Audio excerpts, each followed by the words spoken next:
lo último que vimos en la clase pasada, donde habíamos explicado que los autores del libro de motores y los investigadores solían dividir el proceso por fases o por etapas. Esto facilitaba el estudio de este proceso que es sumamente complejo.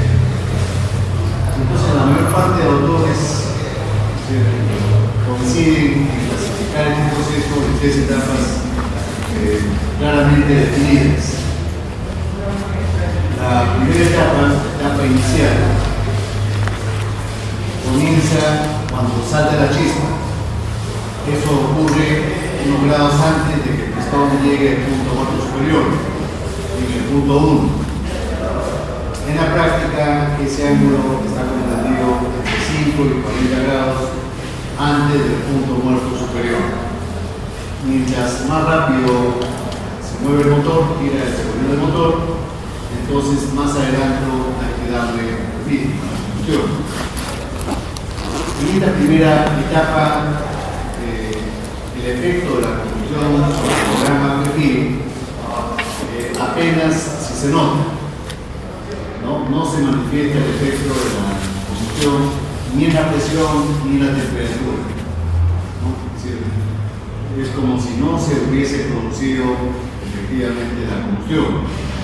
Y eso ocurre porque en esta etapa el frente de llama que se va formando alrededor de los centros es tan pequeño, es tan poca la energía que se desprende por unidad de tiempo y tan grande las pérdidas de calor hacia la pared metálica del mismo, que el enfriamiento es más intenso que el calor que se genera.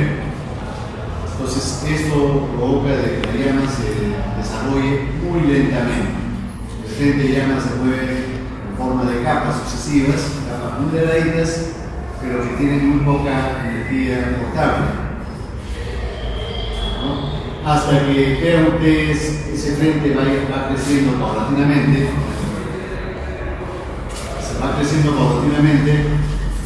Se va turbulizando ese frente, a medida que se va desarrollando, se va arrugando, se va ampliando y cada vez es mayor la cantidad de combustible que se desprende.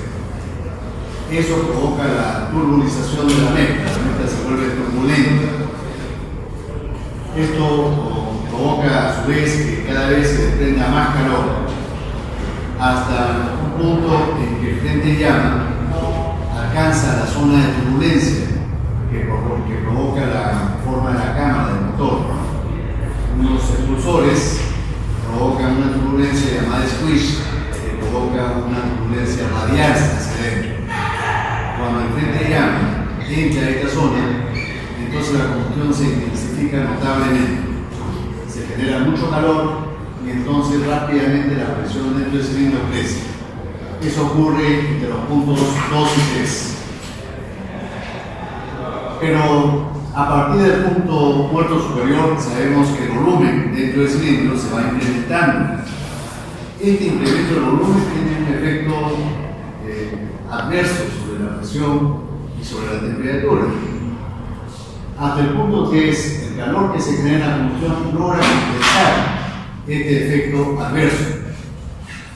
Pero ya de 3 en adelante es tan grande el volumen que no se logra recuperar, no se logra compensar el efecto negativo que tiene el volumen sobre la presión y la temperatura. Ya en esta última etapa, llamada fase de la combustión residual, la llama nuevamente comienza a ralentizarse. Esta fase de la combustión ocurre en las zonas más alejadas de la bujía, prácticamente en la zona de los expulsores.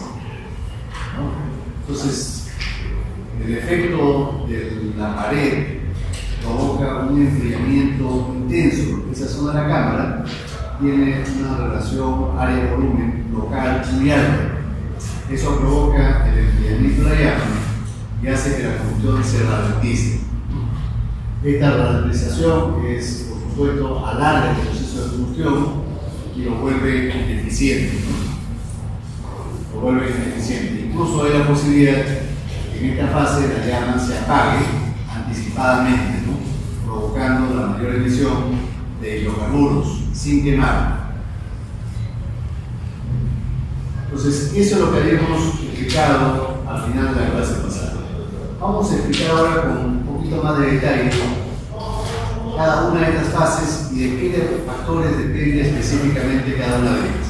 Entonces, para el estudio del proceso de combustión es muy útil utilizar estos diagramas indicados P-FIG, que se le llama diagramas indicados abiertos. P-FIG. Entonces, en este diagrama, el eje de abscisa, o la abscisa, es el ángulo precisamente phi.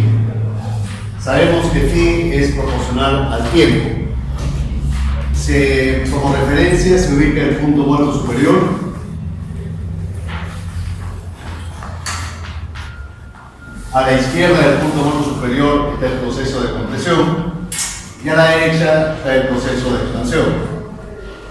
En el eje de ordenadas está la presión, aunque también se puede haber dibujado la temperatura, ¿no? Cómo cambia la temperatura.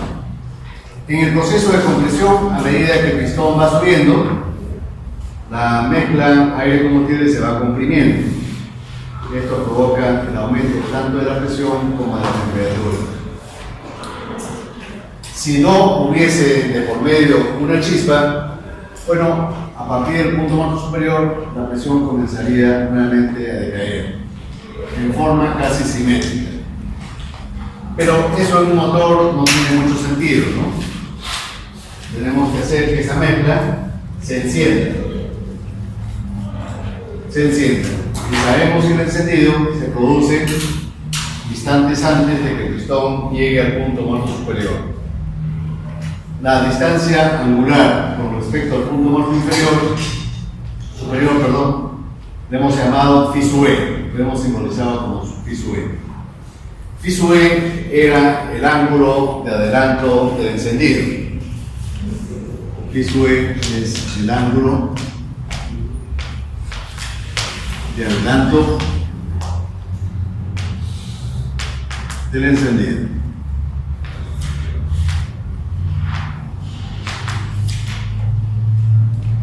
Este ángulo es modificable, es regulable. El usuario o el mecánico instruido puede cambiar a discreción este ángulo dentro de cierto rango. En los motores, phi sub e varía entre 5 y 40 grados antes del punto muerto superior. Este adelanto depende de la velocidad. Mientras más rápido gira el motor, mayor es el adelanto que vamos a necesitar. Una vez que se produce el encendido, acá la chispa, se va formando un pequeño frente de llama alrededor de la bujía. Nosotros dibujamos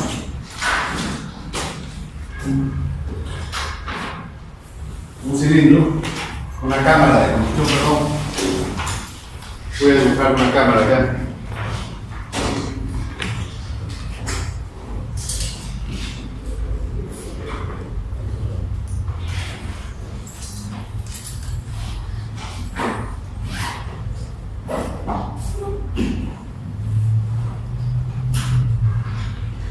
Una cámara del tipo semi-trapezoidal, que habíamos comentado que se usaba frecuentemente en los motores de encendido por chispa. La bujía tiene que ubicarse en un lugar relativamente de poca turbulencia. Esta zona es el lado izquierdo de la cámara. Ahí en esa zona hay una relativa baja turbulencia. Entonces, cuando salta la chispa de los selectores de la bujía, se va formando un frente de llama. Al principio muy pequeño, de forma de una superficie semiesférica. Es como si fuera la cáscara de un pequeño limón, mucho más pequeño que el limón, por supuesto, ¿no? Se va formando y se va desarrollando, se va desplazando ese frente de llama. Muy lentamente. Entonces, eso ocurre de 1 hasta el punto 2. Desde 1 hasta 2. El efecto de la combustión prácticamente no se siente, no se nota sobre el diagrama, ¿no? Las dos líneas, tanto de compresión como de combustión, prácticamente se superponen. Y entonces esa etapa la hemos llamado la etapa inicial, la primera fase de la combustión. Primera fase. Es la fase inicial.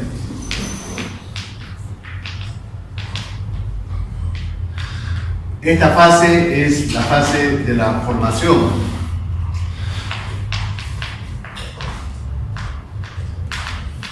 Del foco encendido. Algunos autores la llaman fase de la llama fría. Fase de la llama fría.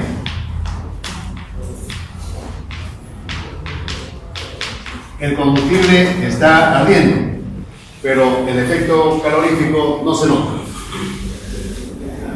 La duración angular de esta fase, eta 1, es de 8 a 12 grados. De 8 a 12 grados. En esta etapa, la llama, o el frente de llama, básicamente es laminar. Y a la velocidad del frente de llama le vamos a llamar SL. S de la palabra inglesa speed, velocidad. Y la L de lámina, ¿no? Es una llama laminar. En forma ordenada al frente de llama se va desplazando en forma de capas sucesivas que van ardiendo consecutivamente. La velocidad del frente de llama en esta fase laminar es de 0,7 a 1,5 metros por segundo. Esa es la velocidad con que se desplaza la llama.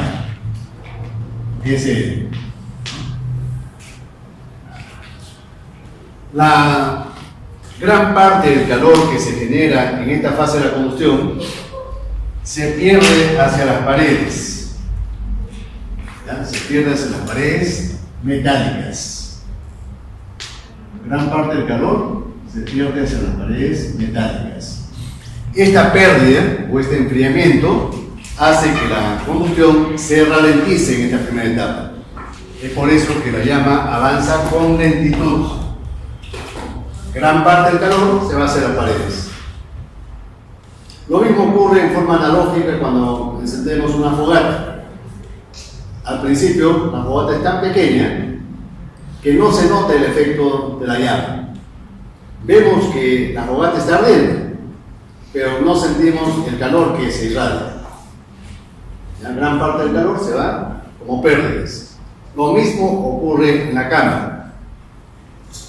La distancia que recorre esta llama en esta fase es una distancia sumamente pequeña, del orden de los milímetros.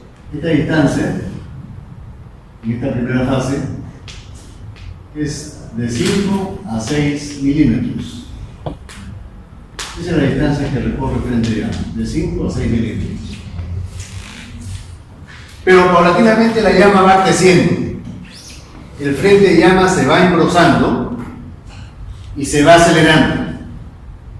Eso es sinónimo que cada vez se quema mayor cantidad de combustible por unidad de tiempo. La rapidez con que se quema va aumentando paulatinamente. Y eso va creando turbulencia. El frente de llama se va engrosando y se va arrugando ligeramente. Sinónimo de que la combustión se está turbulizando. Se está volviendo cada vez más turbulente. Hasta que en un momento determinado, esa llama, ese frente de llama, entra a la zona de turbulencia. Esa turbulencia, ¿cómo se genera? ¿Quién genera o qué cosa genera esa turbulencia? Grande, notable. Los expulsores. Estos expulsores generan turbulencia. Generan un movimiento de la mezcla radial hacia adentro. hemos llamado omega. A ese omega recibe el nombre en inglés de squish.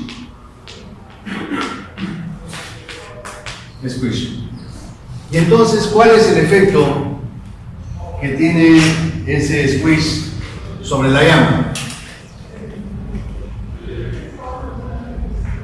La intensifica notablemente la llama. Este frente se distorsiona por completo, se arruga por completo, cada vez de forma más notoria, e incluso lo retuerce y lo rompe. ¿Ya? Este frente llama se intensifica y hay partes donde se desprende la llama ardiente hacia la zona que todavía está colindante, que todavía está por arder. ¿Ya? Este grosor del frente de llama aumenta notablemente el grosor de la llama. Y eso hace que el frente se desplace con mucha rapidez.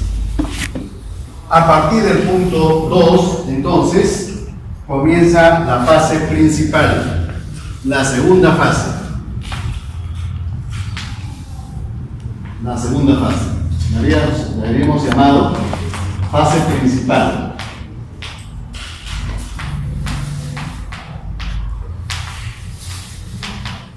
Es la fase de la propagación del frente de llama. Propagación del frente de llama.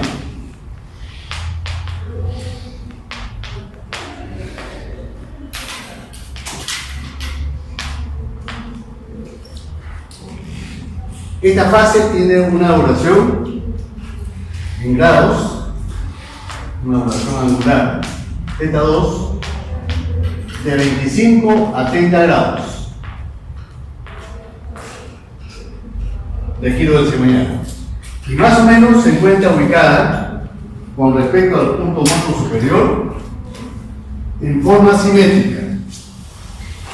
Es decir, la mitad de esta fase se produce antes del punto morfo superior y la otra mitad después. De tal forma que el diagrama en esta segunda etapa adquiere esta forma.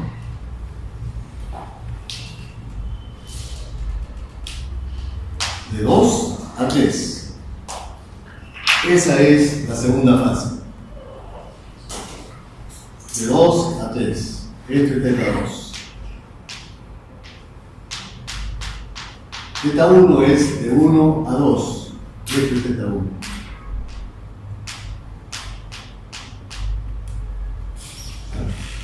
Como ustedes pueden ver, la fase principal está centrada, más o menos centrada entre comillas, ¿no? Es decir, ubicada simétricamente. La mitad se produce antes y la segunda mitad después. Eso es sinónimo de que la combustión se va a producir en forma eficiente. Cuando la primera mitad es igual a la segunda mitad. Esta fase turbulenta, la velocidad de la llama adquiere valores muy altos. En los motores rápidos modernos, esta velocidad está entre 60 y 80 metros por segundo. Es decir, una velocidad notablemente mayor que en la primera fase, de 50 a 100 veces mayor. Eso gracias a la turbulencia, gracias al squish que se ha formado, ¿no? Eso acelera notablemente el proceso de combustión. Esta llama turbulenta, ST, como es casi evidente, es función de omega. Y un omega a su vez, este omega a su vez, es función de ¿qué creen ustedes? Esa turbulencia, ese squish que se ha formado, ¿creen ustedes que dependa de la velocidad del motor? Mientras más rápido se mueve el motor, más grande la turbulencia. Por supuesto. en forma proporcional. Omega crece en forma proporcional a la velocidad del motor. Pero no solamente depende de la velocidad del motor, depende de la geometría de la cámara también, de la geometría del motor.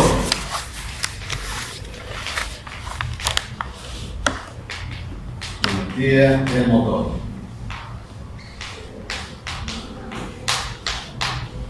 Cuando hablo de la geometría me estoy refiriendo a los expulsores. Pero no solamente a los expulsores. Hay otra forma de crear turbulencia artificial. ¿Cuál es esa otra forma de crear turbulencia artificial? No sé si habrán revisado esta presentación, este archivo. Veamos, por ejemplo, acá. ¿Qué cosas se está ilustrando aquí? Por ejemplo, en este esquema C, ¿qué cosas se está mostrando? ¿Qué cosa hay en la cabeza del pistón? En la cabeza de la culata, perdón. Un deflector. ¿Cuál es el efecto de la presencia de este deflector? Direcciona el ingreso de la mezcla del motor, ¿no es cierto? Esto va a provocar que la mezcla solamente ingrese por el lado derecho, a alta velocidad, porque hemos reducido el área de paso, y va a hacer que el aire ingrese, esta es la válvula de admisión, ingrese dando vueltas dentro del cilindro, en forma de un remolino. ¿Está claro? Adicionalmente, nosotros hacemos que el tubo de admisión sea tangente a la pared del cilindro. El tubo de admisión hacemos que sea tangente a la pared del cilindro. O lo hacemos en forma de espiral, como está en el esquema B. El esquema A es un tubo de admisión tangente y el esquema B un tubo de admisión en espiral. Cualquiera de estos dos esquemas origina turbulencia. A esa turbulencia, ¿cómo se le llama? Llámese switch, pero es turbulencia. Se le llama swirl. S-W-I-R-L, swirl. En traducción al español significa remolino, vórtice. ¿Ya? Esa es otra forma de crear turbulencia artificial. No solamente a través de los expulsores. Esto también origina turbulencia. Ahora, la primera fase, no habíamos dicho de qué depende la velocidad de la llama.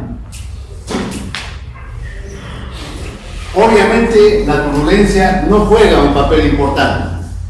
Incluso hacemos que la bujía no se encuentre en una zona de alta turbulencia. ¿Por qué?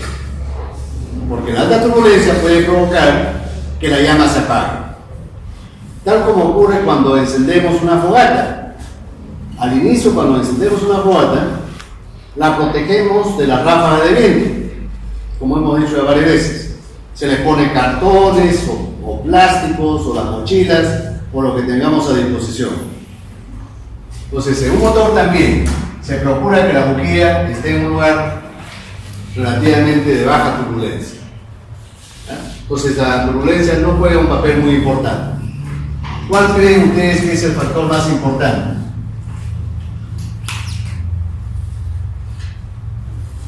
¿Creen ustedes que dependerá de las propiedades de la mezcla? ¿Propiedades fisicoquímicas de la mezcla?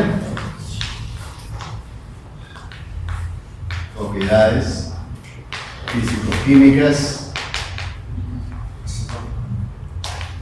de la mezcla aire-combustible. Aire-combustible. Más o menos lo mismo ocurre cuando encendemos una fogata. Cuando encendemos una fogata, ¿no es cierto que buscamos material inflamable para encender la fogata? No buscamos papel, o no buscamos plástico, o buscamos acerrín, hojas secas, lo que haya a disposición para que la fogata se encienda. Eso no es que el inicio de nuestra fogata depende de los materiales que nosotros escojamos para encender la fogata. Lo mismo ocurre acá. Depende de las propiedades del combustible, de la mezcla aire-combustible.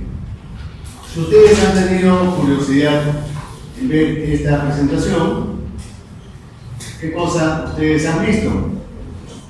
Que la velocidad de la llama laminar, en la primera fase, depende de dos factores. ¿Qué cosa es WRQ? ¿Qué cosa es WRQ? La velocidad de las reacciones químicas. No es primera vez que lo menciono este término. WRQ es la velocidad de las reacciones químicas. ¿Esta velocidad de qué factor dependía? ¿Cuál era el factor preponderante? La temperatura. ¿No es cierto? La velocidad de las reacciones químicas depende exponencialmente de la temperatura. Y para eso puse el ejemplo de la olla a presión y de la refrigeradora. También depende de la presión, también, pero el parámetro más influyente es la temperatura. Ahora, ¿qué cosa es D? D es el coeficiente de difusión molecular. D es el coeficiente de difusión molecular. Nosotros habíamos dicho que para que la llama se propague es importante transferir calor a las zonas colindantes, ¿no es cierto? Que se calienten las zonas colindantes hasta una temperatura lo suficientemente alta para que esas zonas se autoenciendan. Pero no era suficiente transferir calor, era también necesario transferir masa. ¿Qué masa? ¿Recuerdan eso? No solamente se transfería calor, es la zona que está ardiendo, está caliente, ¿no es cierto?, a la temperatura de combustión. Eso irradia calor en forma de radiación y de conducción. Las zonas colindantes se calientan hasta alcanzar temperaturas muy altas, cercanas a la temperatura de autoencendido. Pero no es suficiente transferir calor, era necesario también transferir masa. ¿Qué masa? ¿Recuerdan ustedes los radicales libres? Se transferían radicales libres, se transferían iones, se transferían átomos, sustancias muy activas químicamente que eran utilizadas como catalizadores del encendido de esas zonas que todavía no se habían encendido. ¿Cierto o no? A todo eso se le llama difusión molecular. Se difunde masa y calor. No sé si ustedes en química, en el curso general de química, hacen un laboratorio para medir la velocidad de difusión de los gases. Había un tubo de vidrio transparente largo y entonces en un extremo se ponía un algodón, ¿no?, con éter, con diferentes gases. Y uno medía cuánto tiempo demoraba el éter propagarse por el tubo hasta el extremo opuesto. Y se llegaba a la conclusión que si la masa molecular del gas era más alta, la difusión era más lenta. Hicieron ese experimento, que es clásico en el curso de química.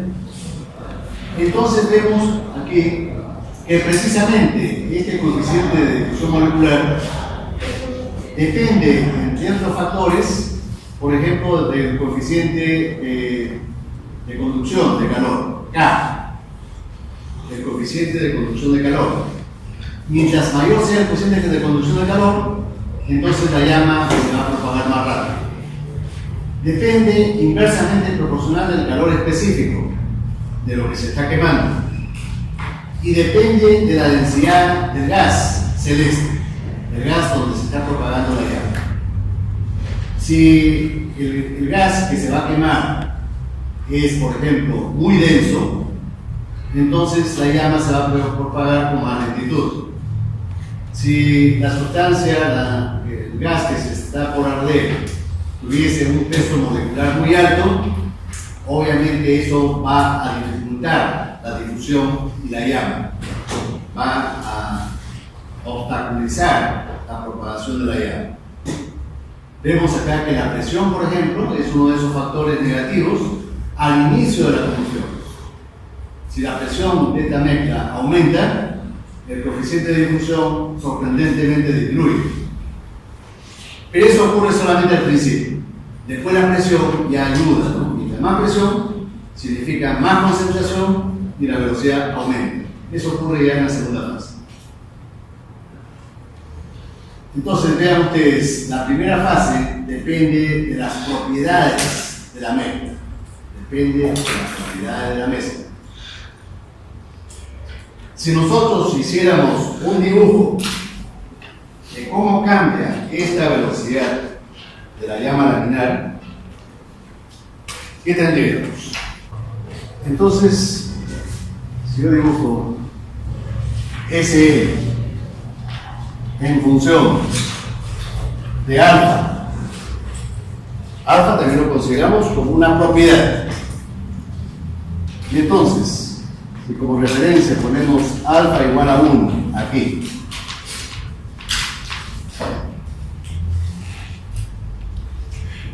¿con qué alfa creen ustedes que se alcanza la máxima velocidad de la llama laminar?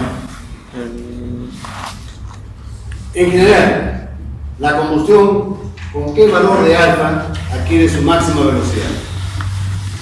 Con mezclas muy ricas o muy pobres, ligeramente ricas, ligeramente pobres o estequiométricas. ¿Estequiométrica? Ligeramente ricas. ¿Ya? Cuando alfa tiene valores cercanos a 0,9, entonces la llama adquiere su máxima velocidad. Y entonces tenemos un perfil más o menos definido.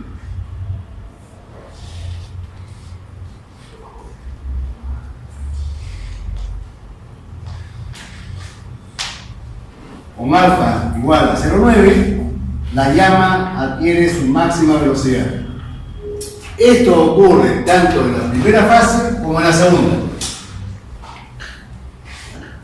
Supongan ustedes que esta curva la hemos obtenido con gasolina, utilizando un carburador.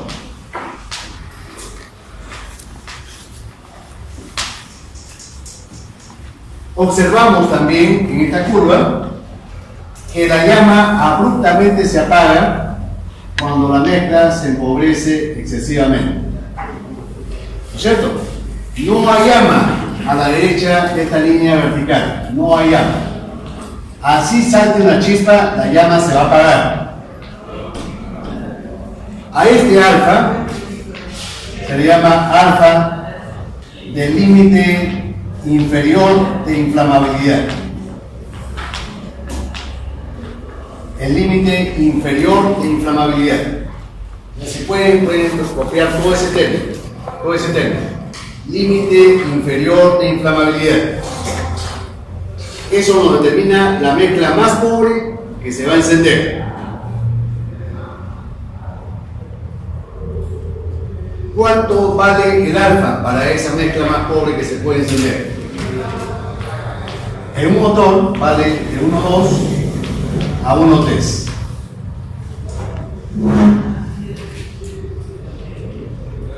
Si yo pretendiese utilizar una mezcla con alfa 1,5 en un motor Leche, la chispa puede saltar, pero la llama se va a apagar.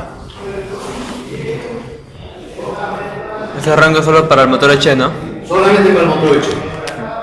Ese alfa va a depender del tipo de combustible que yo utilice.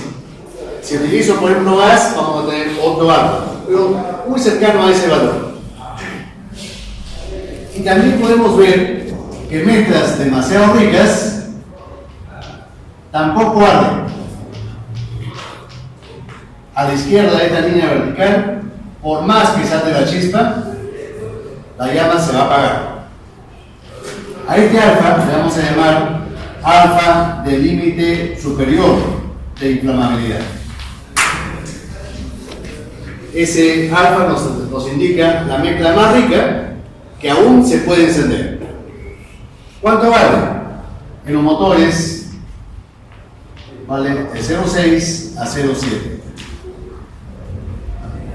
Yo no puedo quemar en un motor mezclas que tengan alfa de 0,5. Se va a apagar esa llama. No se va a propagar en la cámara. Se apaga. Ahora, si yo utilizara, por ejemplo, en vez de un carburador, inyectores de gasolina, la misma gasolina, pero suministrado con inyectores, ¿qué cambio creen ustedes que se va a producir?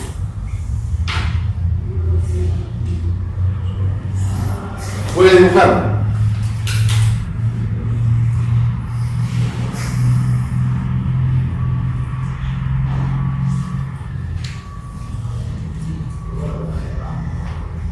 Esto es con gasolina, con la misma gasolina, pero con inyectores.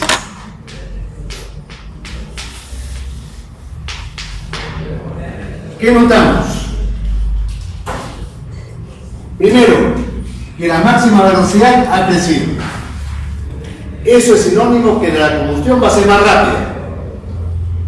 Eso va a redundar positivamente la potencia del motor. El motor va a ser más potente. El mismo motor. ¿Ya? Primer aspecto que notamos. Segundo aspecto. Vemos que la máxima velocidad se produce con una mezcla más cercana a la estequiométrica. Por ejemplo, 0,97. Alfa 0,97. Por ejemplo.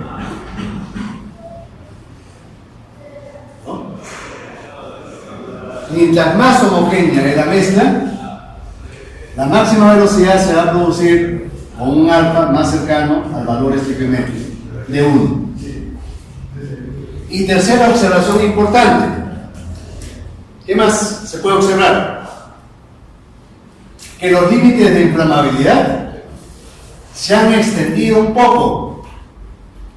Vamos a poder quemar mezclas un poco más pobres que en el caso anterior y mezclas un poco más ricas que en el caso anterior. Por supuesto, quemar mezclas más ricas no nos interesa, porque eso es desperdiciar combustible. Lo que nos interesa es que tenemos la posibilidad de quemar mezclas más pobres. ¿Por qué? Porque eso significa mayor ahorro de combustible y un funcionamiento menos contaminante. ¿Cierto? La posibilidad de quemar mezclas más pobres tiene dos implicancias positivas: un funcionamiento más económico y menos contaminante. Eso es cuando utilizamos inyectores. ¿Y qué va a pasar? ¿O qué pasaría si utilizáramos gas natural en vez de gasolina? Gas natural en vez de gasolina. ¿Qué pasaría? Lo primero que podemos anticipar es que la máxima velocidad se va a lograr con un alfa muy cercano a 1. ¿Por qué? Porque el uso del gas facilita la homogeneización de la mezcla. ¿No es cierto? La utilización de un combustible gaseoso facilita la homogeneización. Y mientras más homogénea sea la mezcla, entonces la máxima velocidad se va a conseguir con un alfa cercano a 1. Ese es lo primero que podemos predecir. Pero hay algo inesperado. Si yo hago el dibujo de la velocidad de frente de llama con gas natural, voy a tener esto de acá.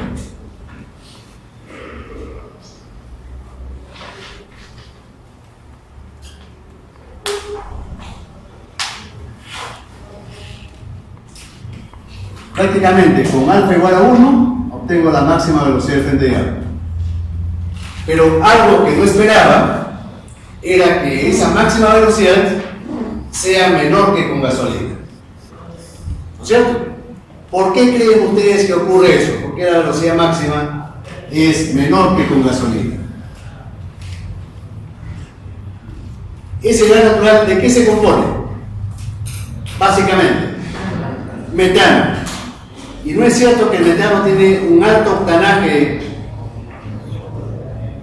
cercano a 120, 125. Sí, ¿no es cierto? Si tiene 120 de octanaje, eso no significa que su energía de activación es muy alta. Y si la energía de activación es muy alta, ¿no significa acaso que ese combustible es poco reactivo? ¿No? Poco reactivo. Eso hace que la velocidad de la llama sea baja.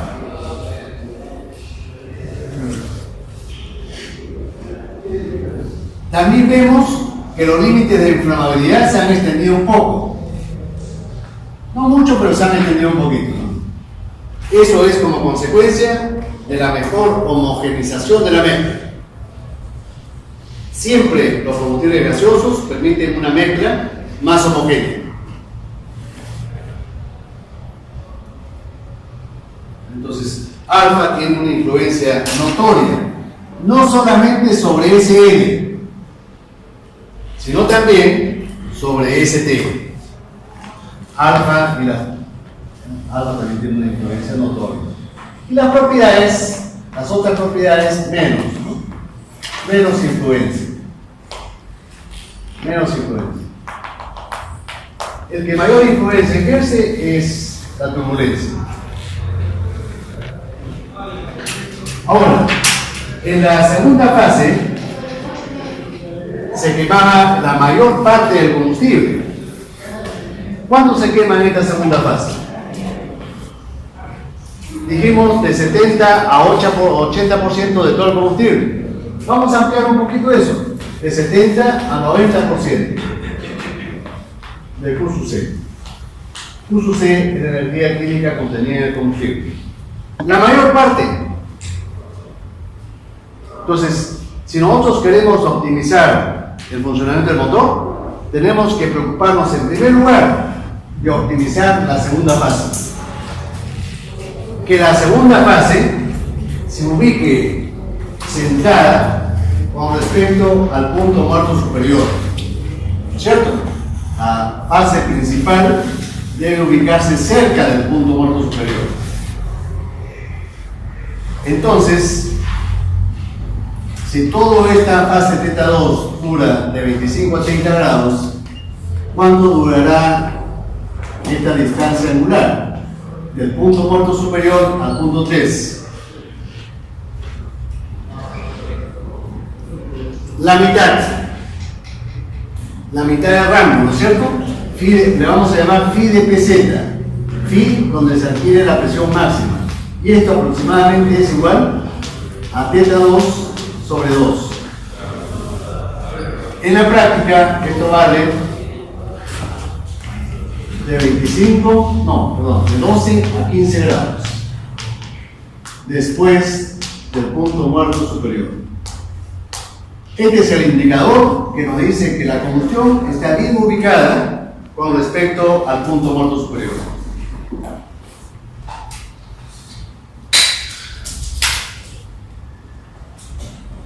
¿Qué más? En esta fase, la llama recorre prácticamente toda la longitud de la cámara. En esta fase 2, la llama recorre prácticamente toda la longitud de la cámara. Y lo que queda, lo restante que queda, se quema en la fase residual, que le hemos llamado θ3, fase residual. Tercera fase.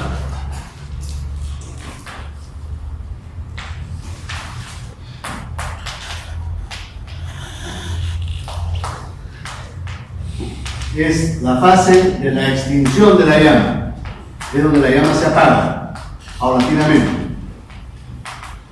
Extinción de la llama.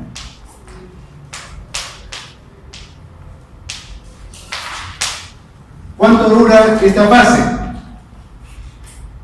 De 10 a 15 grados de giro de cebollado, de 10 a 15 grados. Esa es la duración de θ3.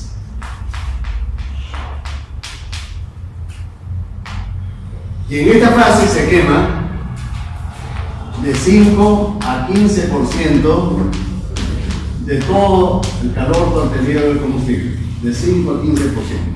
Pero se quema en malas condiciones. Esta tercera fase transcurre en malas condiciones. ¿Por qué? ¿Por qué digo que en malas condiciones se quema el combustible en esta tercera fase? ¿Cuál es el factor negativo que hace que la combustión sea deficiente, lenta? La llama nuevamente se vuelve a ralentizar. ¿Por qué se ralentiza la llama? Porque la temperatura de la combustión desciende. ¿Y por qué desciende la temperatura de la combustión? Porque hay transferencia de calor, ¿no? La transferencia de calor se intensifica. ¿Y por qué se intensifica? Porque el cociente área-volumen crece. Y esto provoca que las pérdidas al refrigerante aumenten en esa zona. Eso hace que la combustión nuevamente se ralentice. Y los autores le llaman a eso efecto pared. Las paredes enfrían a la llama. Efecto pared. Además, lo que queda de combustible por quemarse ya es poco. De por sí es poco. Y por lo tanto también eso provoca la disminución de la temperatura de la cámara. Notemos también adicionalmente que esta tercera fase ya está ocurriendo cuando el pistón se ha alejado del punto muerto superior, cuando el volumen en la cámara ha crecido.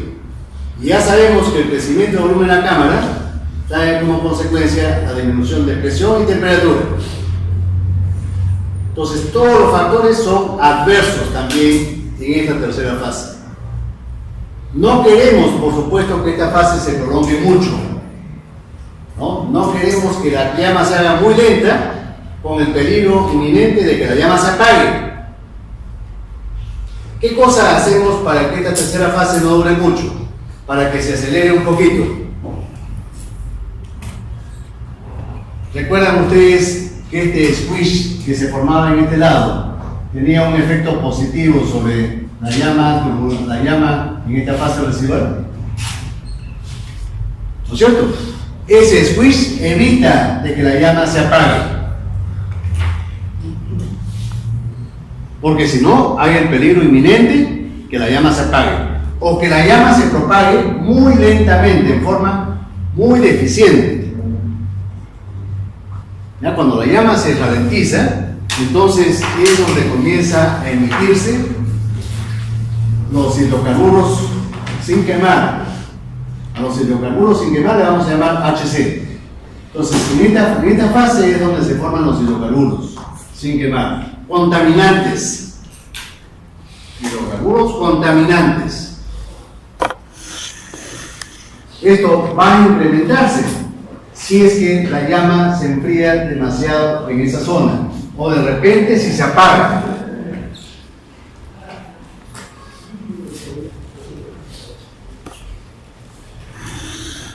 Si la llama se apaga, también va a ocurrir. Ahora, si revisamos la presentación, por curiosidad,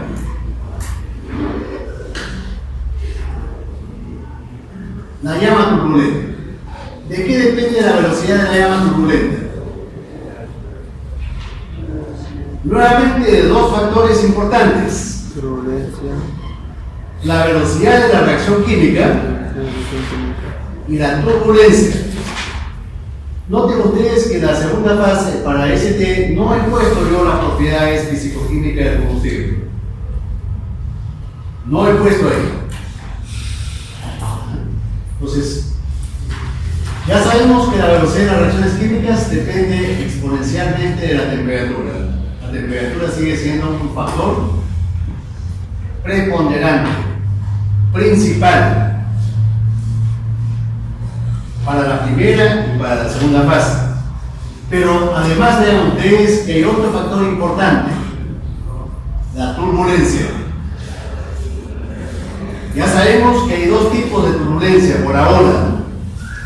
el squish y el swirl. Esas turbulencias dependen de la geometría del motor, del tubo de admisión, de la válvula de admisión o de los expulsores.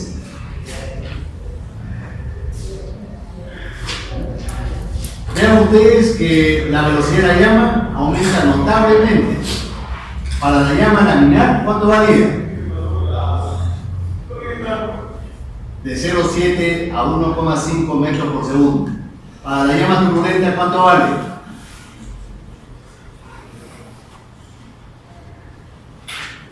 De 60 a 80 metros por segundo. Se incrementa más o menos 100 veces, grosso modo.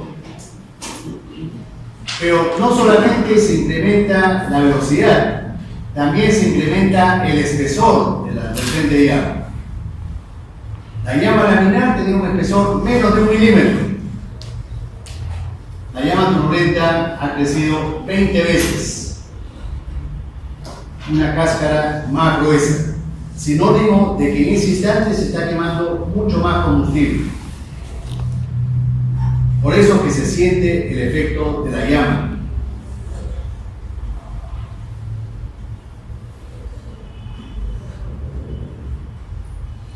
¿Claro? ¿Se entendió, por favor?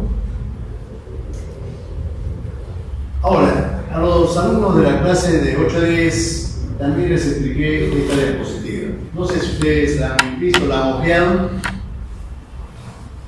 ¿Qué cosa se representa ahí? Lo que está, el primer recuadro de color anaranjado, ¿qué cosa es?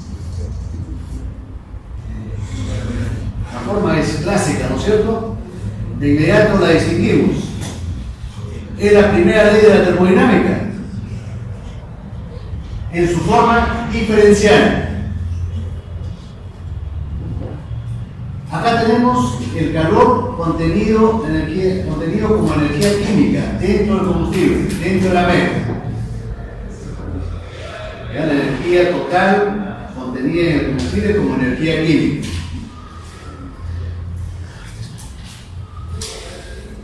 Ese calor que se genera se va a convertir una parte en trabajo, diferencial de trabajo. El segundo término es energía interna, en hacer que la temperatura crezca. Y los otros términos que están entre paréntesis son pérdidas de calor. ¿A dónde se pierde el calor? En esta instancia, ¿a dónde se pierde? Primeramente hacia el refrigerante. Es el W, hacia el refrigerante, hacia las paredes. El segundo término es por combustión incompleta. Cuando la mezcla es rica, por ejemplo, o cuando la mezcla se enfría, la combustión se enfría. Entonces eso provoca combustión incompleta. Y el tercer término es por disociación. ¿Cuándo se pierde calor por disociación? ¿En qué momento ocurre la disociación? ¿Cuáles son las condiciones? Altas temperaturas. Ya por encima de los 1800, 2000 grados centígrados, la disociación comienza a tener un papel importante. La otra ecuación que está abajo en el recuadro celeste es la misma primera ley de la termodinámica, pero ya derivada con respecto al tiempo. Tenemos acá rapidez de emisión de calor, acá rapidez de trabajo o potencia, y las pérdidas, rapidez de pérdidas. ¿No? El trabajo aproximadamente lo podemos calcular así: presión por diferencial de volúmenes. Ese trabajo puede ser positivo o negativo, ¿no? Durante la compresión el trabajo es negativo. Y durante la expansión, el trabajo es positivo. Entonces, si se aumenta por algún motivo, nosotros adelantamos mucho el encendido, se está incrementando el trabajo de compresión. Y ese trabajo de compresión es negativo, absorbe energía del combustible, por gusto. ¿Está bien? La energía interna, U, lo podemos nosotros poner en función de M, calor específico y la temperatura. Si nosotros hacemos uso de la ecuación de los gases ideales, esta ecuación se convierte en la otra, mitad de acá. Y entonces, finalmente, simplificando, podemos calcular cómo cambia la presión en función de phi. ¿No es cierto? Eso es lo que realmente nos interesa. Cuando uno comienza a hacer modelación matemática, entonces lo primero que a uno le interesa calcular es esa derivada del recuadro amarillo. ¿Qué tan rápido cambia la presión en función de phi? Y entonces vemos que, por ejemplo, hay dos términos importantes. El primer término depende de qué tan rápido se quema el calor o el combustible dentro de la cámara.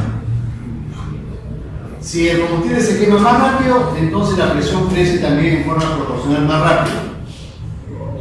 Si el calor, si el enfriamiento de las paredes es muy intenso, o si se pierde mucho calor por combustión incompleta, entonces eso afecta al crecimiento de la presión, porque es signo negativo, ¿no es cierto? Ahora, en la compresión, en la carrera de compresión, ¿cuándo vale este segundo término? ¿Es positivo o negativo? Ese segundo término que está acá, durante la compresión, ¿es positivo o negativo? ¿No es cierto que en la compresión el volumen disminuye a medida que el pistón va subiendo? Y entonces esa derivada del volumen ¿es positiva o negativa? Negativa. Entonces tenemos negativo con el signo menos,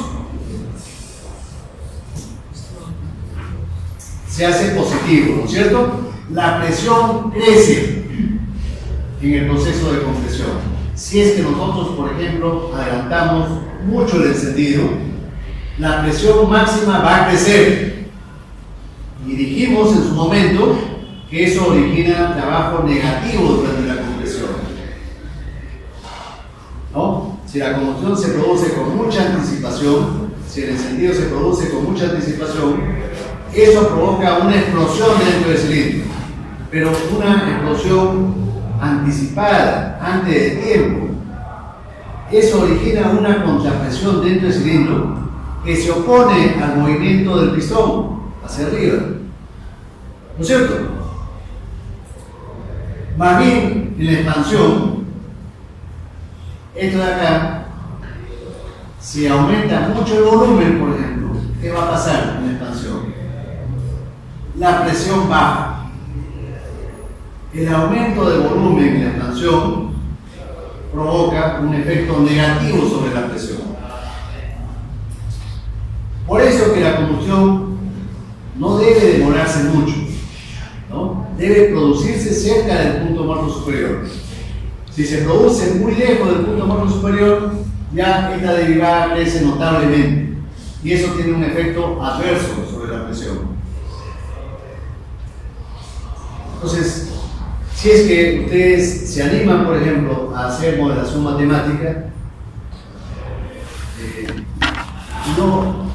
pienso que no es imposible que ustedes ya mismo, ahora mismo, comiencen a hacer esos intentos de hacer modelación matemática con estas ecuaciones básicas. Ya he tenido antecedentes de que un alumno o dos alumnos, claro, hace ya varios ciclos, solamente con la explicación de clase, ellos comenzaron a hacer un modelo incipiente. Y la modelación matemática tiene una serie de ventajas.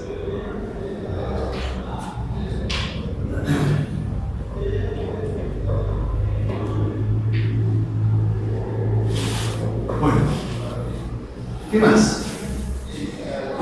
Con estos conocimientos básicos, vamos a ver qué factores son los que tienen mayor incidencia sobre el proceso de combustión visto de forma global.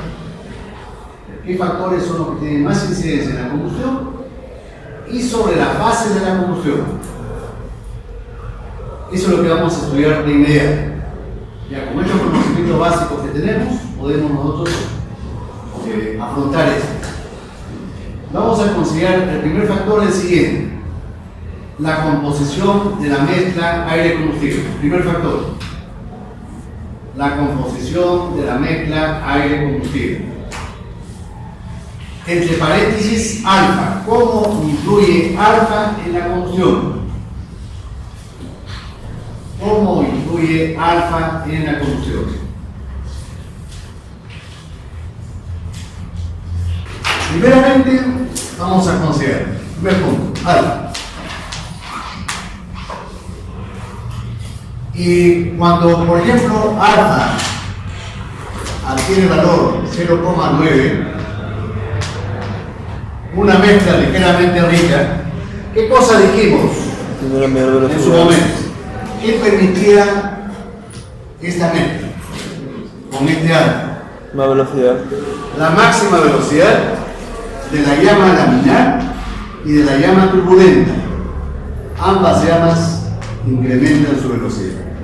Se hace máxima la velocidad. Si el frente de llama se propaga con más rapidez, ¿cómo influye esto en la velocidad del quemado?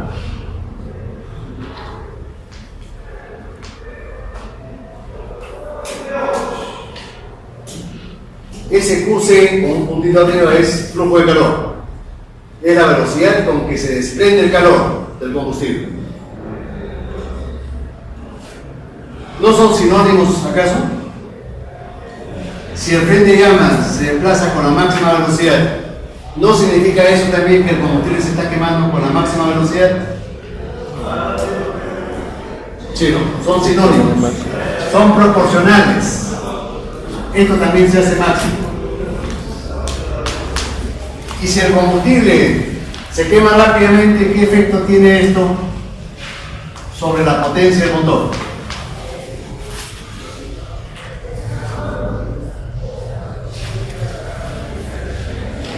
¿Qué efecto tiene sobre la potencia?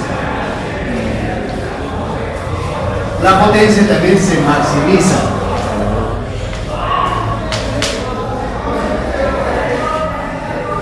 Si nosotros queremos que el motor desarrolle su máxima potencia, tenemos que utilizar mezclas ligeramente ricas. ¿Puede cerrar la puerta, por favor?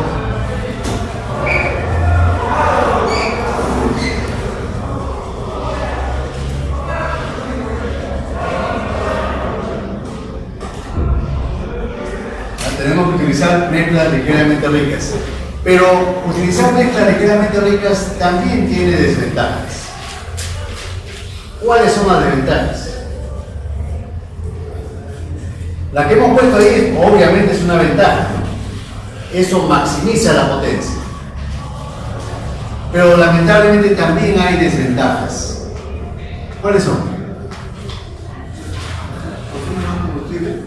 Consume más combustible de forma ineficiente.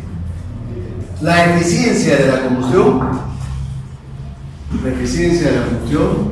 baja. Es decir, la emisión de monóxido se incrementa.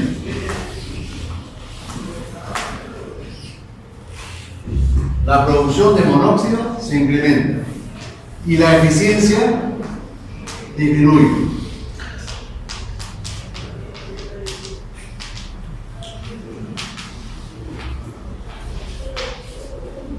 Es decir, la eficiencia efectiva del motor disminuye.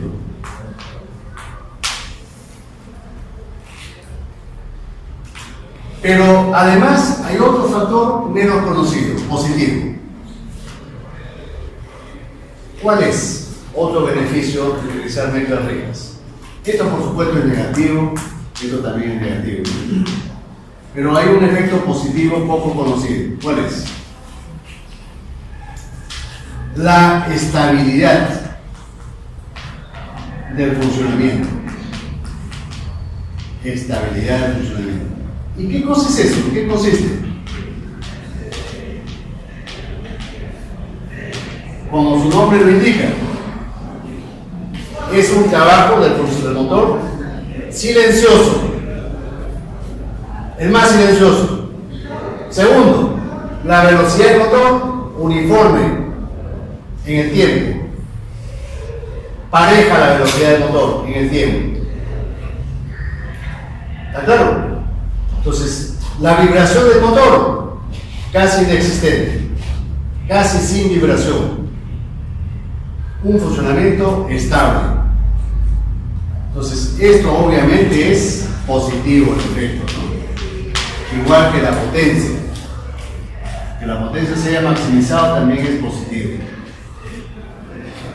Cuando yo obtenga el diagrama PFI en un osciloscopio o en la computadora, yo voy a ver que el diagrama es una línea nítida. Yo voy a ver que la línea de combustión es una línea nítida.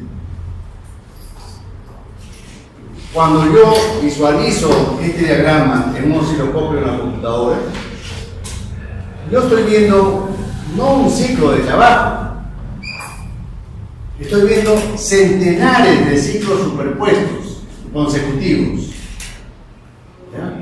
En un solo vistazo son varios segundos que yo estoy viendo la figura.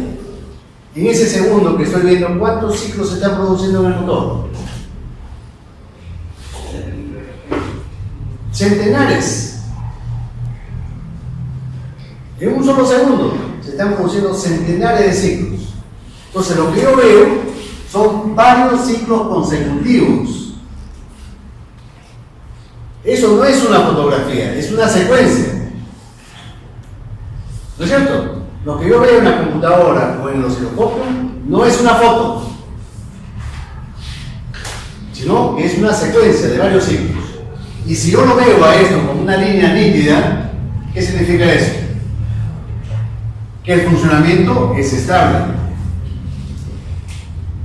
Si no fuera estable, ¿cómo lo vería? En algunos ciclos la presión sería alta, en otros ciclos la presión sería baja. ¿No es cierto? Entonces yo voy a ver toda una gama, una franja gruesa, no tan nítida, poco nítida. Si lo veo así, poco nítida, eso es sinónimo de que el funcionamiento es inestable. ¿Está claro? Ahora, si yo utilizara ya una mezcla un poquito más pobre, por ejemplo, con alfa igual a 1, ¿qué pasaría si yo utilizo una mezcla más pobre, con alfa igual a 1? ¿Qué implicancias habría? Las llamas, ambas, en todas las etapas, se van a ralentizar. La velocidad va a disminuir.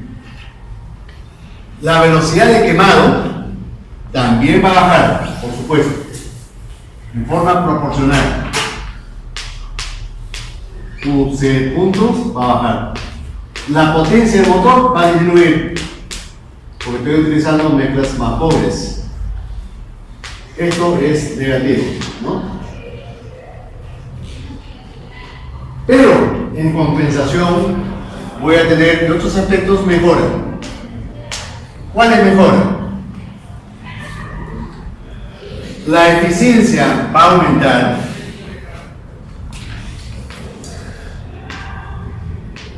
Un poco va a aumentar. Esto obviamente que es positivo. La combustión va a ser más completa. Claro, se va a seguir emitiendo un poquito de monóxido, pero en cantidades mucho menores que en el caso anterior. Esto va a bajar drásticamente el monóxido. Esto, por supuesto, que también es positivo. Menos contaminación. ¿Y qué cosa puedo decir con respecto a la estabilidad?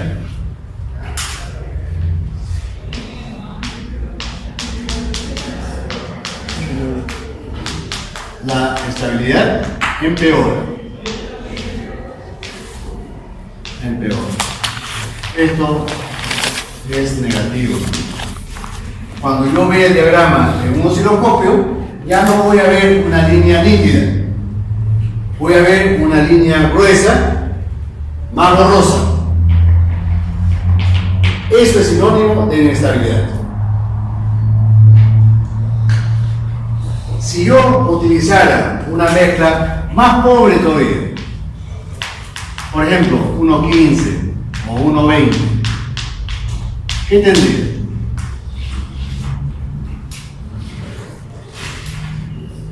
¿Qué tendría? Si yo trabajara con 1.15, 1.20, todos estos parámetros se siguen empeorando. Por ejemplo, la potencia del motor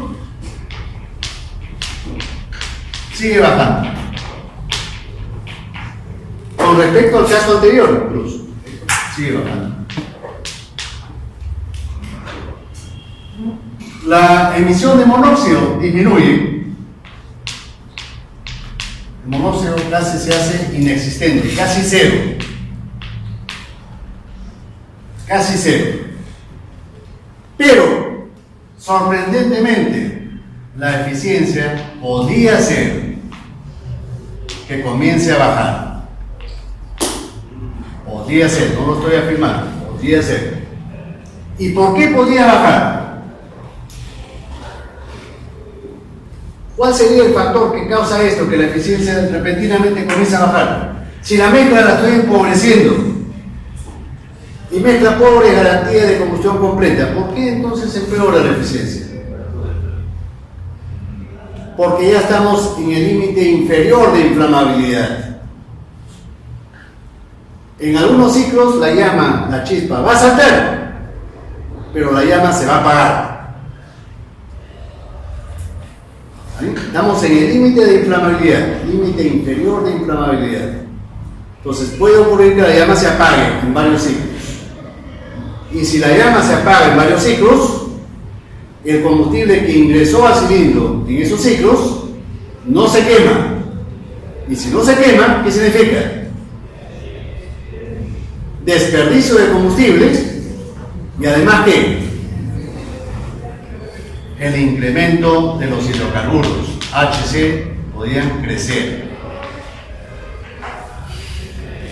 Esos hidrocarburos provenientes de la combustión que no se produjo. La gasolina entró a la cámara, pero como la chispa falló, sale nuevamente al exterior en el escape. Por supuesto que esto es negativo, ¿no? Y podría ser que la estabilidad, no, de hecho la estabilidad se va a empeorar, se empeora más. Podría ocurrir que el motor se apague incluso, podría ocurrir que el motor se apague.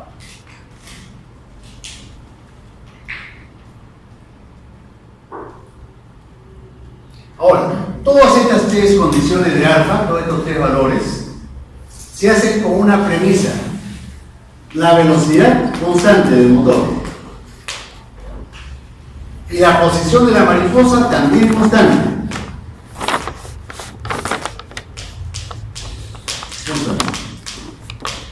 Estas son las premisas para estos tres casos, para estos tres alfas. Y entonces ustedes se preguntarán, ¿cómo es que cambio alfa si es que no cambio ni la velocidad ni la posición de la mariposa? ¿Cómo se produce eso?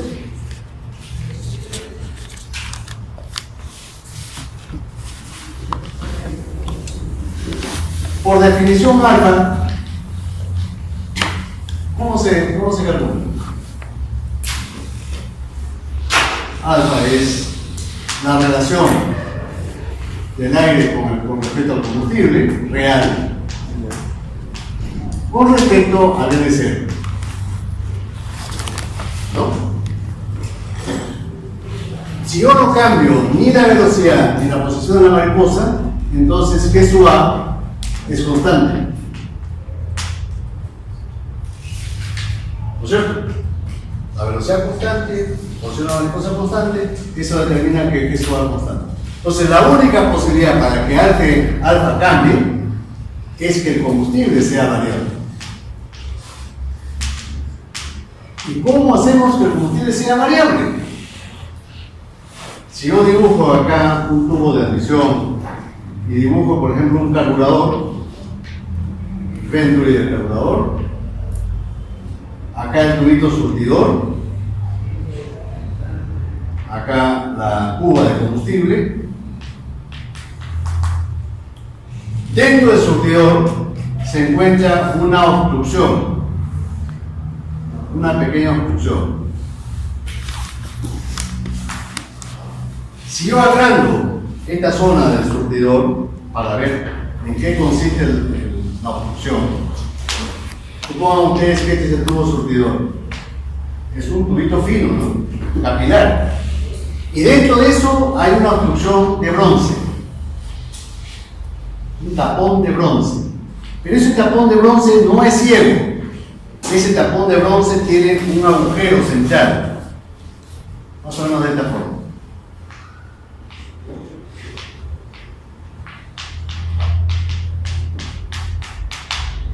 Donde este agujero tiene un diámetro de 1 a 2 milímetros. Y a esta obstrucción se le llama chiclero. El chiclero principal del carburador, chiclero. Es una palabra afrancesada.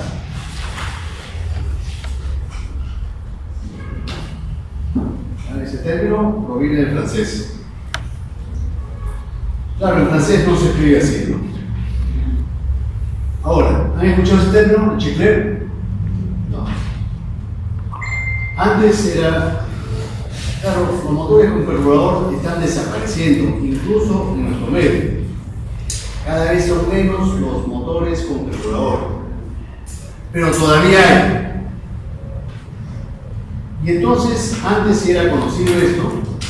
¿Y qué cosa hacían los taxistas para ahorrar combustible? Le cambiaban el chicler del carburador y le ponían un chicler con un agujero más grande o más pequeño.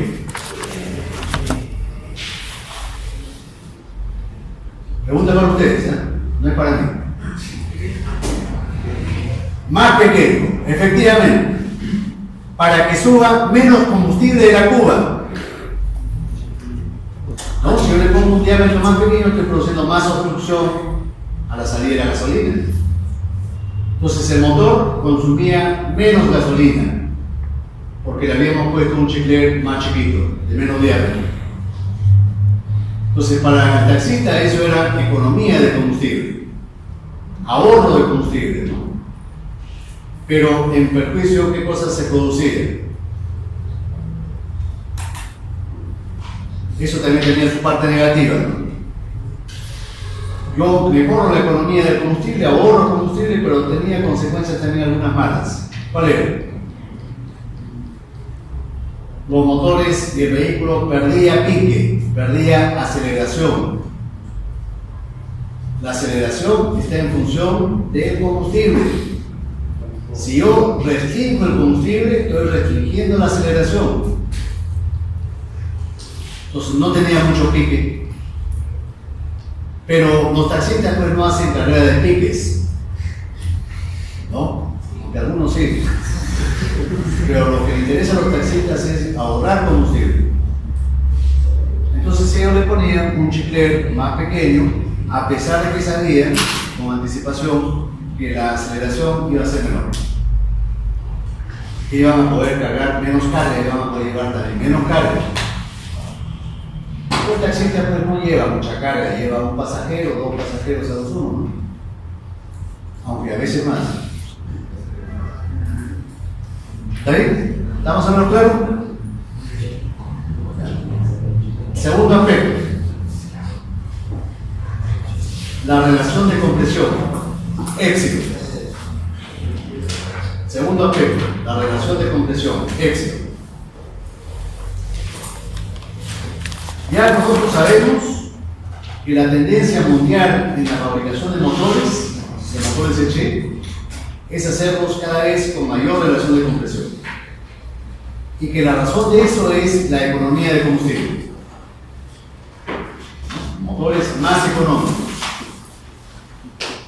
¿Cuál es el fundamento de esto?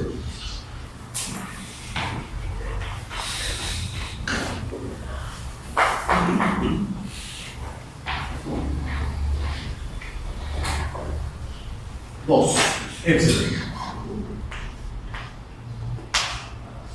Si nosotros aumentamos epsilon,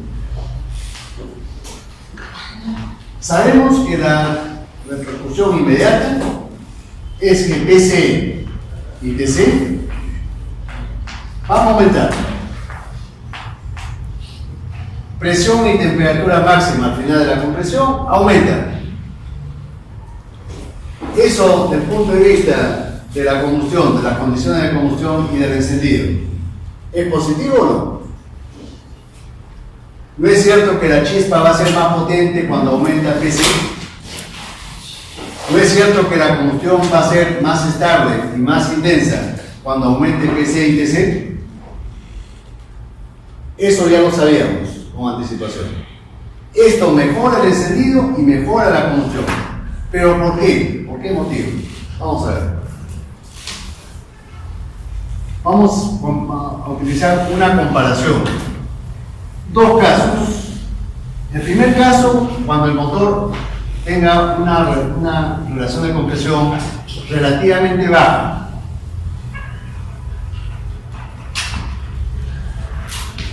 Vamos a ver. Dos diagramas. Perfecto. Perfecto. Punto muerto superior. Y el primer caso,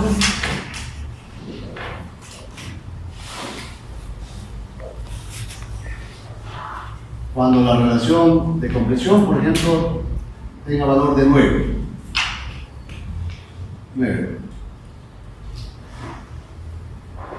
Esta curva de combustión amarilla es cuando epsilon para 9.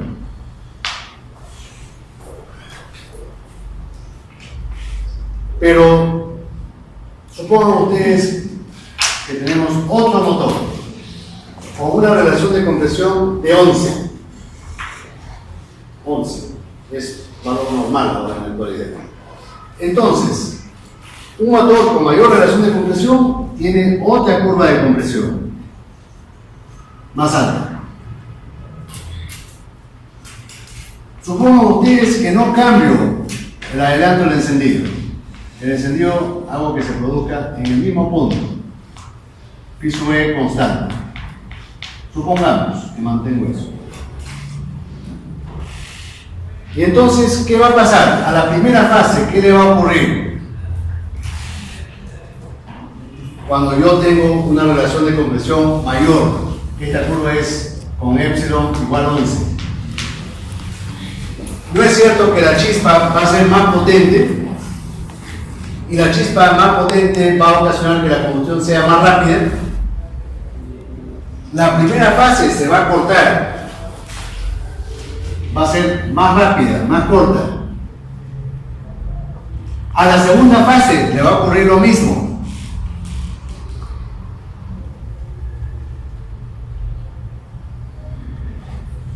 Vamos a tener epsilon igual a 11. Para que se note con un poquito más de claridad, lo voy a hacer anaranjado.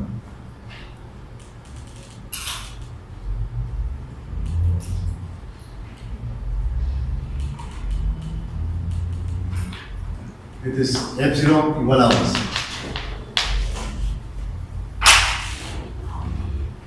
Entonces, uno a primera vista, en primera instancia, podría pensar, todo eso ha mejorado el desenvolvimiento del motor. Mayor presión, mayor temperatura, y ya sabemos que la temperatura tiene un rol importante en la velocidad de la reacción química y la combustión. La combustión más rápida. Y la combustión más rápida es una combustión más eficiente y menos contaminante, más completa. Entonces, podríamos decir que todo se ha mejorado notablemente. Pero ahí hay un problema. Vean ustedes que la presión máxima se está logrando cerca del punto muerto superior. Y cuando la presión máxima se acerca mucho al punto muerto superior, ¿qué cosa ocurre?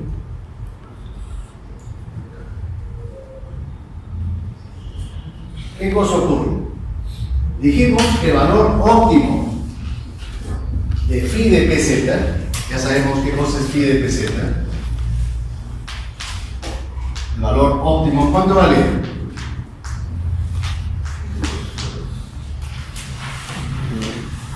¿Lo apuntaron? La mitad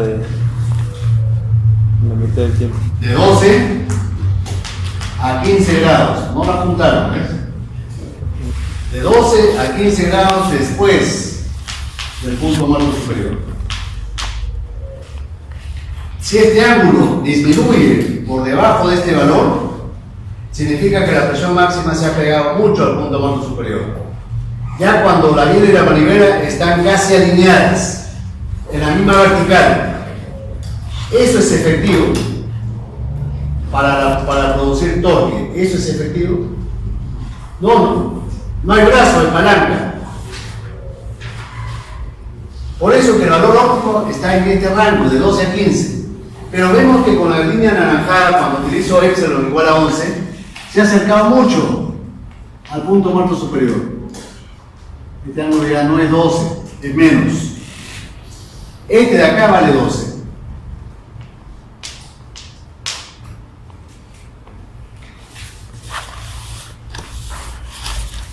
¿Qué hacemos para que el motor recupere eficiencia? ¿Qué hacemos? Tenemos que hacer que la curva anaranjada se desplace un poquito hacia la derecha. Toda la curva anaranjada tiene que desplazarse un poquito a la derecha. Para que se desplace a la derecha, ¿qué hacemos? Cambiamos el ángulo de adelanto del encendido. Phi sub E tenemos que aumentarlo. Phi sub E tenemos que aumentarlo.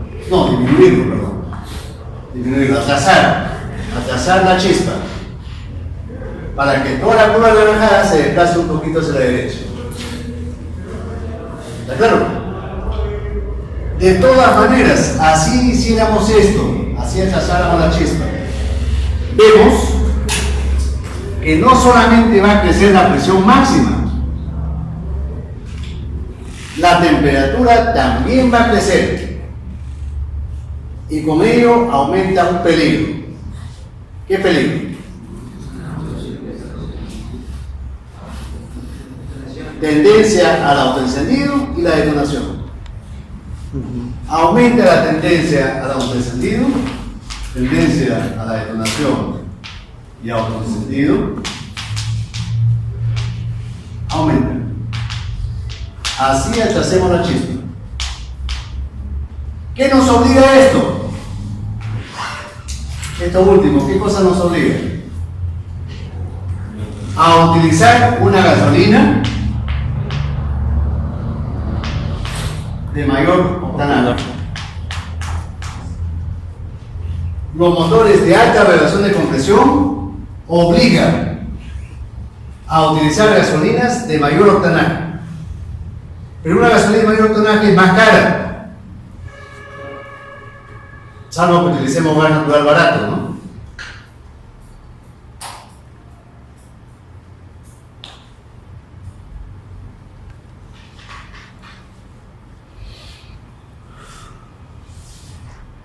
¿Qué más? Supongan ustedes que el motor original con relación epsilon igual a 9 hubiese tenido esta forma, semitrapezoidal. Supongo que el motor original hubiese tenido esta forma. Y que nosotros no queremos cambiar el diámetro del motor. Lo que queremos es aumentar la relación de compresión, pero sin aumentar el diámetro.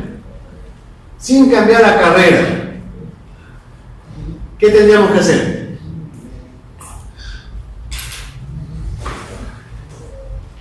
¿Se entiende mi pregunta? No se entiende.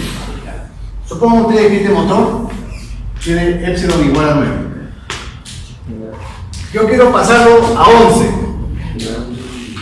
Pero sin cambiar el diámetro y sin cambiar la carrera. Cambia el volumen muerto. ¿Más grande o más pequeño? Más pequeño. ¿No es cierto? Entonces, si el volumen muerto es más pequeño y quiero mantener la misma forma de la cámara nueva tendría que ser así, más chiquita. Así. Este es con epsilon igual a 11. ¿Qué problema hay con esa cámara? Miren ustedes el expulsor. ¿Qué le ha pasado al expulsor derecho? En cuanto al área, ha aumentado el expulsor, ¿no es cierto? Tenemos una zona muy amplia que tiene una relación área-volumen muy grande. Sabemos que las superficies delgadas tienen una relación área-volumen grande, como la oreja de un elefante, ¿no es cierto? ¿Qué significa eso con respecto a la velocidad de la combustión? Esto no implica que la velocidad de la combustión va a bajar, que la combustión se va a ralentizar aún más, se va a enfriar la combustión también y se va a volver lenta. ¿Y esto qué cosa va a tener como consecuencias? Si la combustión se enfría demasiado, de repente se va a incluso apagar la llama en esta zona. Y cuando la llama se apaga, aumentan los hidrocarburos. Parte del combustible deja de quemarse y se emiten hidrocarburos. Y la eficiencia disminuye.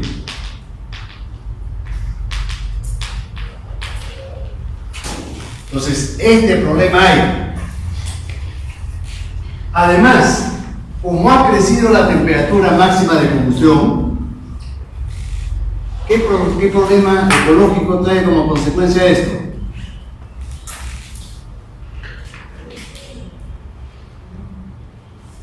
Los NOx van a aumentar.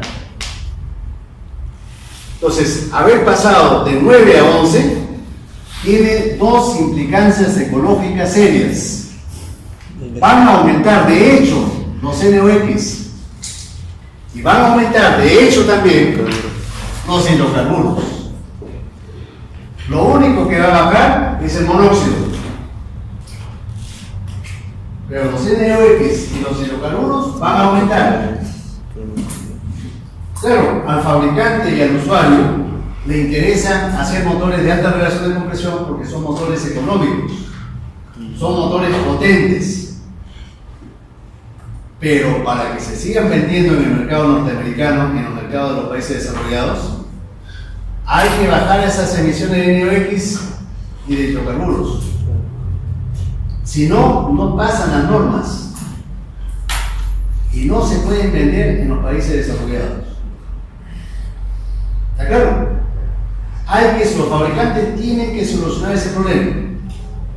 Aumentar la relación de compresión, perfecto, porque eso mejora el desenvolvimiento del motor, pero sin contaminar.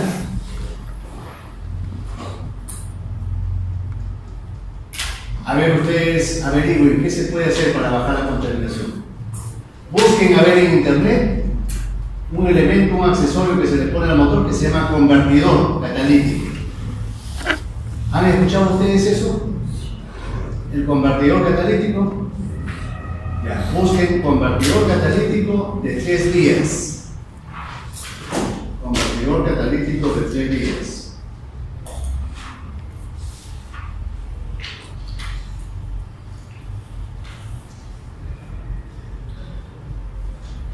Ahora, cuando hemos visto este diagrama PFI, ustedes no me han preguntado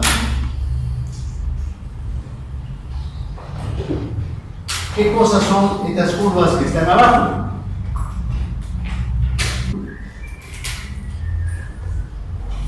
Vean ustedes, a la curva azul le vamos a llamar fracción de combustible quemado.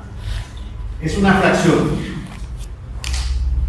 Con respecto a todo el combustible que se quema en un ciclo, vamos viendo cómo varía esa fracción a medida que transcurre la combustión. Por supuesto, al inicio, como recién comienza la combustión, al inicio esta fracción vale 0. Y al final de la combustión vale 1. Este término aquí vale 1 al final de la combustión.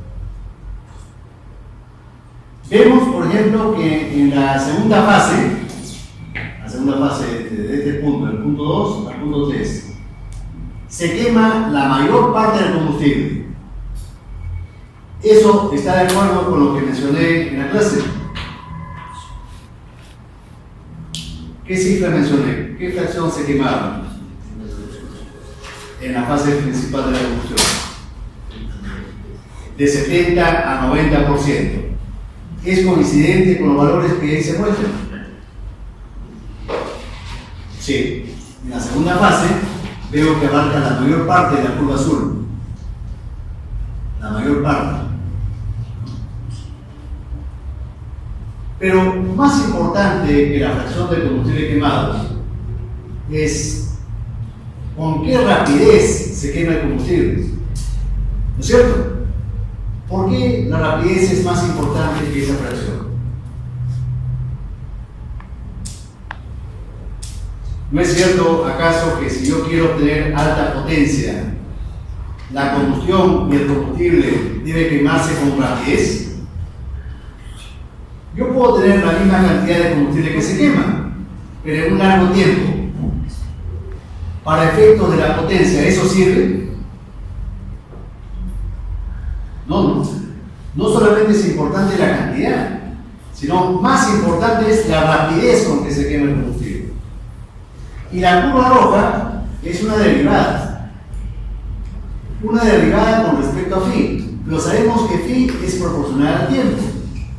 Entonces, decir más o menos es una derivada con respecto al tiempo. Y la derivada con respecto al tiempo se le llama rapidez. Lo vamos a llamar nosotros tasa de quemado. Tasa de quemado.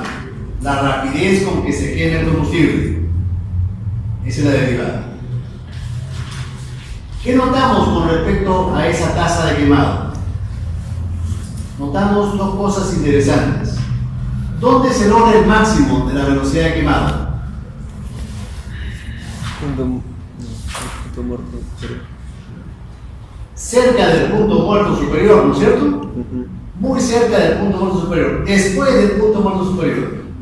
¿Esto es bueno o es malo?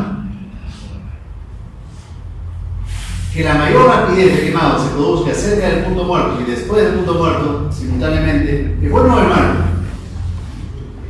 Por supuesto que es bueno. ¿No es cierto? Nosotros queremos que la combustión se realice con la mayor rapidez, pero además muy cerca del punto muerto superior. Esas condiciones ya las habíamos puesto desde mucho antes en el curso. La combustión debe ser rápida, lo más rápida posible, pero cerca del punto muerto superior. Y vemos que se está cumpliendo. ¿Qué más observamos? Esta curva es más o menos simétrica. Una campana, un poquito sesgada a la derecha, pero más o menos tiene la forma de una campana. ¿Qué cosa significa que tenga forma de campana simétrica? Que la combustión comienza despacio en la primera etapa y también acaba despacio en la fase residual y alcanza su máxima velocidad en la parte principal, en la etapa principal. Eso es lo importante, que la fase principal sea la óptima, la que se ubica centrada con respecto al punto muerto superior. Si se produjera detonación, ¿cómo se manifestaría la detonación? ¿Recuerdan ustedes que la detonación se produce al final de la combustión? ¿En qué etapa? Preguntan ustedes, cualquiera. ¿En qué etapa creen ustedes, si se produjera la detonación, en qué etapa se produciría? En la residual, efectivamente. Cerca del punto 3, que es el punto de máxima temperatura. Es donde la zona más alejada de la bujía se puede recalentar más. Entonces, si se produjera en 3, ¿qué significaría? Que esta curva abruptamente subiría y bajaría simultáneamente, instantáneamente.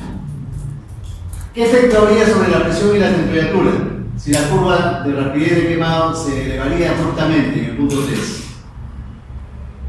¿No creen ustedes que la presión y la temperatura también van a subir abruptamente? A valores que el fabricante no contempló, no previó. Recordemos que la detonación es una anomalía. El fabricante no tiene por qué prever eso. Si utilizamos una gasolina de bajo octanaje, desoyendo las indicaciones del fabricante, ya es culpa del usuario. Entonces, si se produjera la detonación, en el punto 3, abruptamente la presión comenzaría a subir y se produce una onda.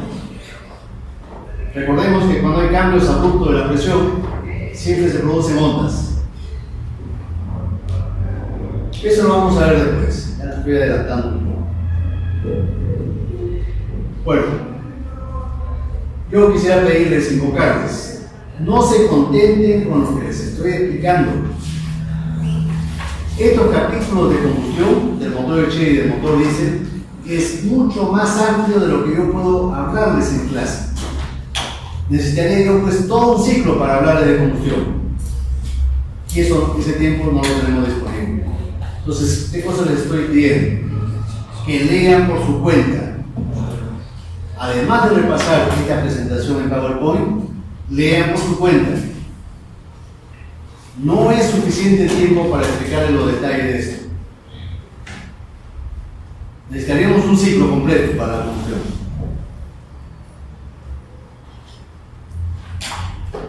No sé si hay preguntas, por favor. ¿Se ha entendido la clase? Más o menos. Pero repito, no es suficiente. Eso es todo.